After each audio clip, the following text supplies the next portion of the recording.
వ్యూహం ఇది సినిమా వ్యూహం కాదు. సీఎం జగన్ పొలిటికల్ వ్యూహం. వచ్చే 30 ఏళ్లు నేనే సీఎం అంటూ గతంలో ప్రకటించుకున్న జగన్ వచ్చే ఎన్నికలకంతే పకడ్బందీగా రెడీ అవుతున్నారా? ఒకవైపు ఎడాపెడా మార్పులు, మరోవైపు ఆపరేషన్ ఆకర్ష్, ఇంకోవైపు సోషల్ ఇంజనీరింగ్. ఎవరు ఊహించని విధంగా అభ్యర్థుల ఎంపికలో కొత్త పందా. అసలేంటి సీఎం జగన్ వ్యూహం? వచ్చే ఎన్నికల్లో గెలుపు స్కెచ్ ఎలా ఉండబోతోంది?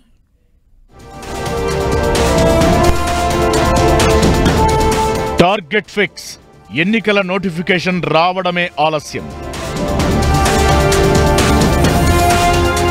షెడ్యూల్కు ముందే అభ్యర్థుల ఎంపిక.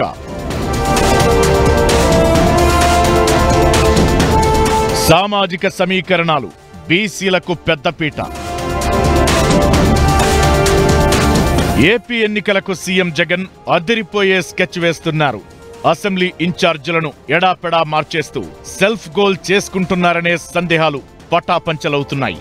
అభ్యర్థుల మార్పు వెనుక పకడ్బందీ వ్యూహం, సామాజిక సమీకరణాలతో చేస్తున్న సోషల్ ఇంజనీరింగ్ తో బలమైన ఓటు బ్యాంకును పోగు చేసుకుంటున్నారు సీఎం జగన్.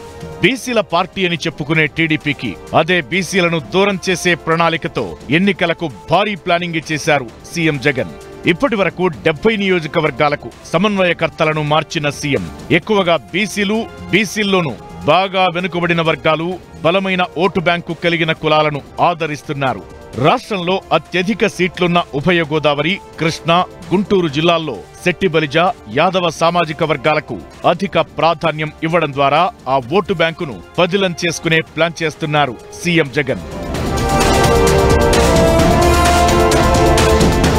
రాజకీయాల్లో వ్యూహమే ముఖ్యం. పకడ్బందీ వ్యూహ రచనతోనే విజయం దక్కుతుందనేది ఎవరూ కాదనలేని సత్యం. సీఎం జగన్ కూడా ఈ వ్యూహ రచనలోనే తన మార్కు చూపిస్తున్నారు.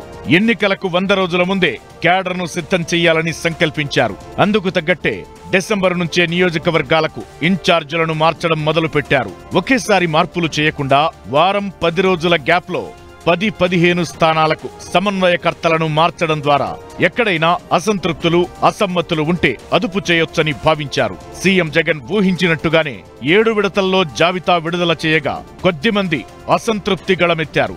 ఒకరిద్దరు తప్ప ఎవరు పార్టీ లైన్ దాటలేదు. అలా పార్టీని వదిలి వెళ్లిన వారు కూడా మళ్లీ యూటర్న్ తీసుకుని పార్టీలోకి వస్తున్నారు. మంగళగిరి ఎమ్మెల్యే ఆర్కే ఇందుకు చక్కని ఉదాహరణ. డిసెంబర్లో మొదటి జాబితా విడుదల చేయడానికి ఒక్కరోజు ముందు వైసీపీని వీడిన ఆర్కే 2 నెలలు తిరిగేసరికి సొంత గూటికి చేరుకోవడం జగన్ మార్క్ వ్యూహం. రాజకీయాల్లో 30-40 ఏళ్ల అనుభవం ఉన్నవారు కూడా జగన్ ఎత్తుగడలను పసిగట్టలేకపోతున్నారంటే అతిశయోక్తి కాదు.